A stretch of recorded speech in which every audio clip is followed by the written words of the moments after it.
No momento que você aceita Jesus Cristo como Salvador, você já está posicionado, já tem santidade posicional. Quando você atenta para a palavra de Deus em 1 Coríntios 6:11, a Bíblia diz: e que havendo alguns de vós que fostes, ele está falando do passado, então ele diz: mas fostes lavados, mas fostes santificados, mas fostes justificados pelo Espírito de nosso Deus.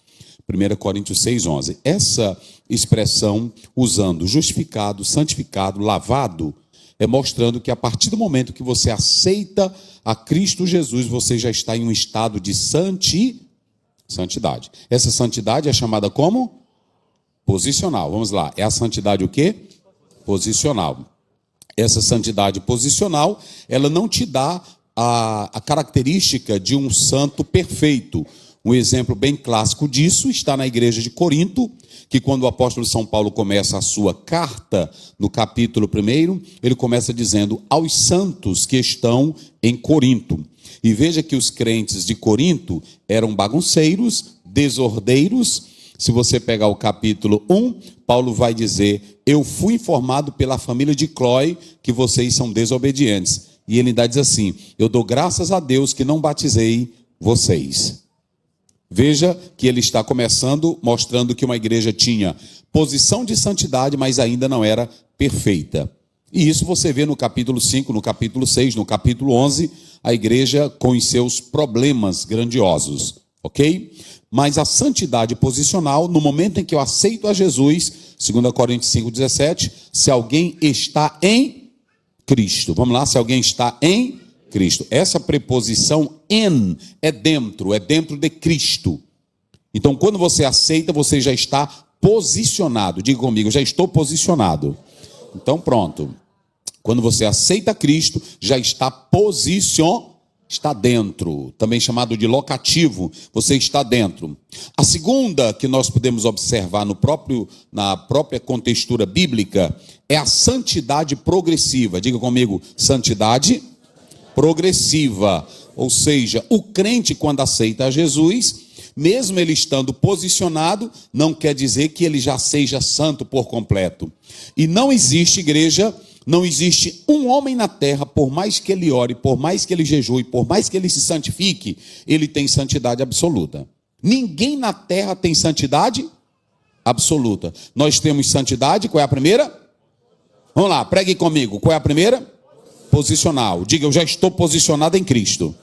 Então pronto. Quando você está posicionado em Cristo, nada de batalha espiritual, guerra espiritual, demônio lá atrás, maldição hereditária, acabou. Você está nele. E quando você está nele, Colossenses 3, a Bíblia diz: a nossa vida está escondida com Cristo em Deus. Ora, se a Bíblia diz que a nossa vida está escondida com Cristo em Deus, então pronto.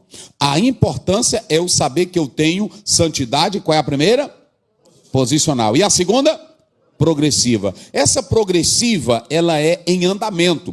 1 Tessalonicenses 4:3. E esta é a vontade de Deus, a vossa santificação, que vocês fujam da prostituição. Então veja que ela é progressiva. A cada dia alguma coisa vai morrendo na minha vida. Mas aí nós temos a santidade escatológica, também chamada de santidade final. Digam comigo, santidade final. Aí quando você vai para 1 João 3:2, a Bíblia diz: amados, ainda não somos o que haveremos de ser, mas quando ele vier, nós o veremos e seremos semelhante a ele. Deixa eu dizer uma coisa para vocês: a santidade do homem em relação a Deus, ela não vai ser absoluta. Nós vamos ter uma santidade de perfeição, jamais teremos a santidade de Deus, porque se nós tivermos a santidade de Deus, seremos igual a Deus. Então nós não teremos a santidade absoluta de Deus. Quem entendeu, diga amém. Agora deixa só para situar vocês, vamos voltar um pouquinho na história, só para vocês entenderem uma coisa.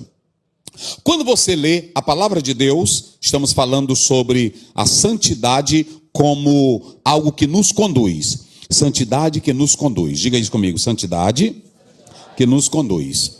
Nós temos que analisar cinco aspectos sobre a santidade. Primeiro, a santidade no judaísmo.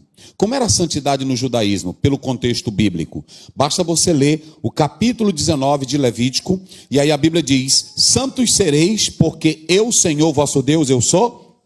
Qual era a fonte de santidade de um judeu? Vamos lá, qual era a fonte de santidade de um judeu? Deus. Aí quando você lê o capítulo 6, verso 3 do profeta Isaías, aí a Bíblia diz: e os serafins cantavam e diziam como? Santo, santo, santo é o Senhor, Kadosh, Kadosh Tsavaot. Santo, santo, santo. Você tem essa expressão que é o Kadosh, Kadesh, que na verdade nada mais é do que duas coisas. Essa expressão Kadosh, Kadesh, ela fala de se separar do pecado para algo sagrado. Não quer dizer apenas sair do pecado, mas se consagrar para algo que é sagrado. Ou seja, nós temos um estado, eu estou em um estado de santidade, mas eu me consagro para Deus.